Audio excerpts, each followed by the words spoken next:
sakitnya hati saya semalam, kan? Tapi saya boleh maafkan dia. Saya turun ke padang, saya salam dan saya balik. Itu menunjukkan,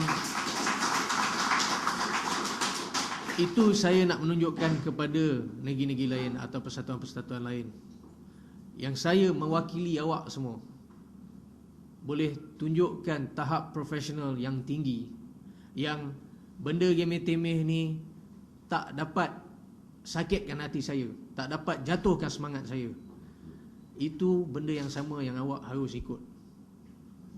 Jadi saya harap semua penyokong Johor, mari kita tunjukkan tingkah laku kita yang baik, adat kita, budaya kita, macam mana tahap profesional. Marah macam mana pun tak apa, kita harus sabar. Kita insya-Allah, saya tak tahu bila kita akan capai sesuatu. Insya-Allah benda masa tu akan datang. Tetapi apa yang lebih penting adalah sikap kita. Sikap profesional kita adalah benda yang paling mustahak pada saya. Dan itu harus kita utamakan untuk negeri-negeri lain tengok. Kalau diorang baling batu, kita baling balik, apa beza kita dengan diorang? Sama.